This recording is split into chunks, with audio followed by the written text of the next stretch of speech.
If I were investing money for some sovereign wealth fund or some pension fund, and a 30, 40, 50-year time horizon, I would buy Costco at the current price. I think it's that strong an enterprise and that admirable a place. I never even think about selling a share of Costco. Costco is going to be an absolute titan on the internet because they got curated products that everybody trusts and huge purchasing power on a limited number of stocking units.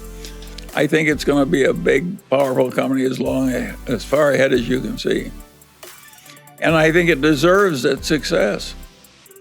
I think it has a good culture and a good moral ethos. And so I wish everything else in America is working as well as Costco does. Charlie and I were on a plane recently that was hijacked. With what? It was hijacked. I'm telling about our experience on that hijacked plane when the hijackers picked us out as the two dirty capitalists that they really had to execute. But they were a little abashed about it. They didn't really have anything against us. So they said that each of us would be given one request before they shot us. And they turned to Charlie and they said, "What would you like as your request?" Charlie said, "I would like to give once more my speech on the virtues of Costco with illustrations." Yeah. And the hijacker said, "Well, that sounds pretty reasonable to me." And he turned to me and said, "And what would you like, Mr. Buffett?" And I said, "Shoot me first."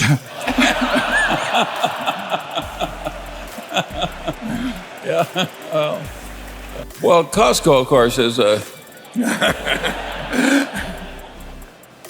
business that became the best in the world in its category.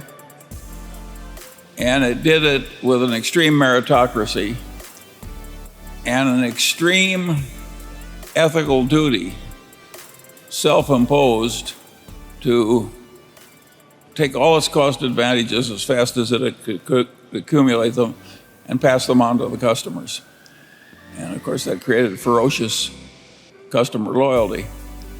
And it's been a wonderful business to watch. And of course, strange things happen when you do that and do that long enough. Costco has one store in Korea that will do over 400 million in sales this year. These are figures that can't exist in retailing, but of course they do. And so that's an example of somebody having the right managerial system, the right personnel selection system, the right ethics, the right diligence, and et cetera, et cetera. That is quite rare. And if once or twice in a lifetime you're associated with such a business, you're a very lucky person.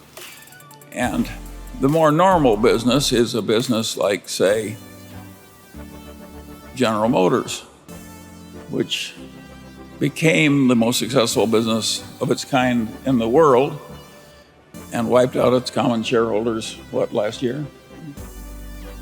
That is a very interesting story, and if I were teaching a business school, I would have value line type figures that took people through the entire history of General Motors, and I would try and relate the changes in the graph and in the data to what happened in the business. And to some extent, they faced a really difficult problem. Heavily unionized business combined with great success and very tough competitors who came up from Asia and elsewhere, and to some extent from Europe. And that is a real problem, which of course,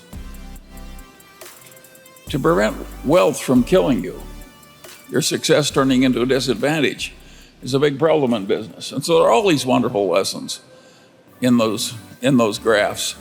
And I don't know why people don't do it. The graphs don't even exist that I would use to teach. I can't imagine anybody being dumb enough not to have the kind of graphs I yearn for. But so far as I know, there's no business in school in the country that's yearning for these graphs. Partly the reason they don't want it is that if you taught a history of business this way, you'd be trampling on the territories of all the little professors and subdisciplines.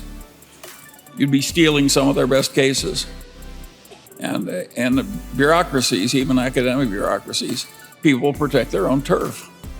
And of course, a lot of that happened in General Motors. Yeah.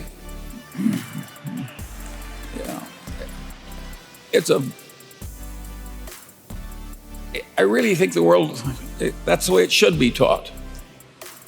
Harvard Business School once taught it much that way, and they stopped. And I'd like to make a case study as to why they stopped. I think I can successfully guess. It's a course in history of business trampled on the territory of barons of other disciplines, like the baron of marketing, the baron of finance, the baron of whatever.